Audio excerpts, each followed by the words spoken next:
Hey guys, Rusty K, Rusty K's Rad Rods Garage.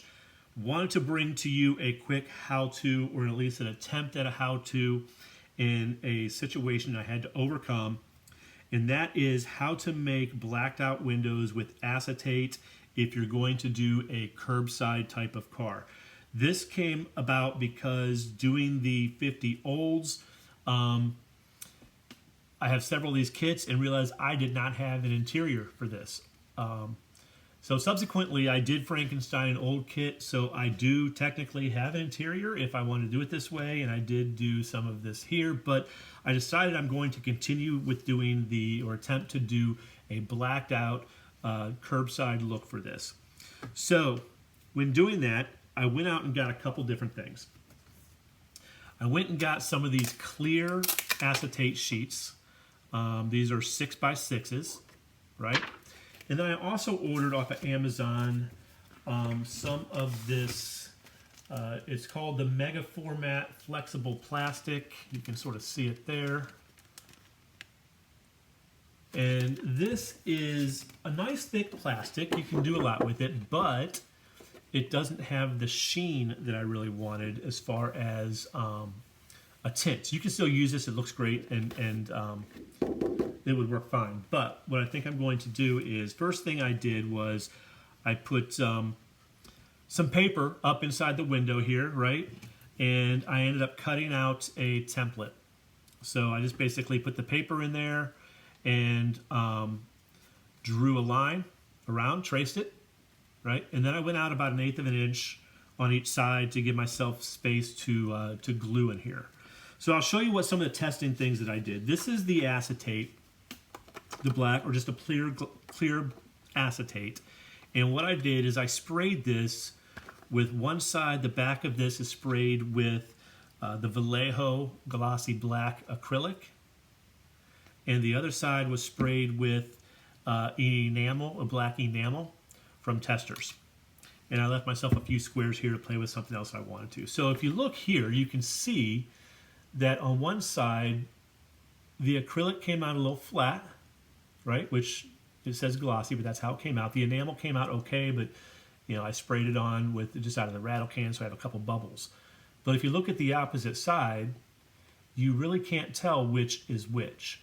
So to me, if you can't tell once it's on this side because of the shine of the acetate, that it's much easier to work with the acrylic than it is the enamel.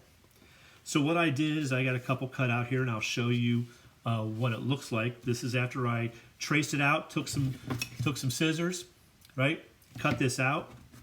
And this one here is actually the acrylic side that I cut out, but you can see on this side it's a much better look for a blacked out tint, limo tint kind of thing, right?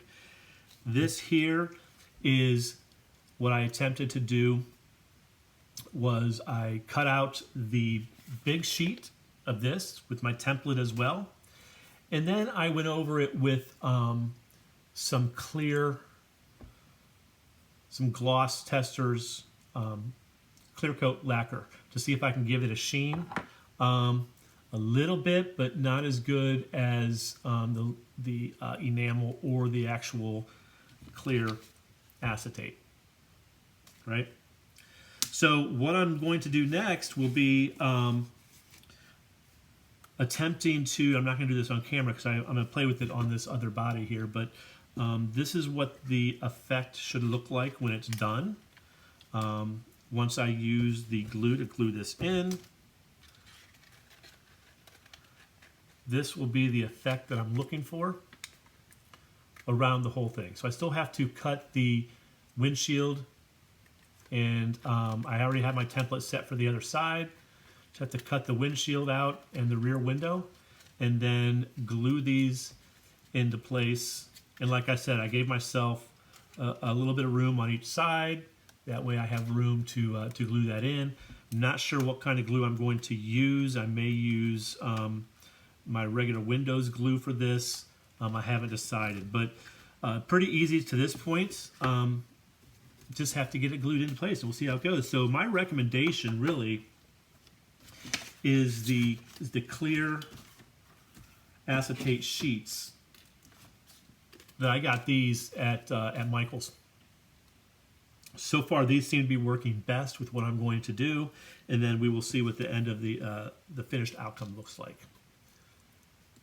So there it is, how to create tinted acetate from scratch if you're looking to do a curbside appeal of your car. Thanks, guys.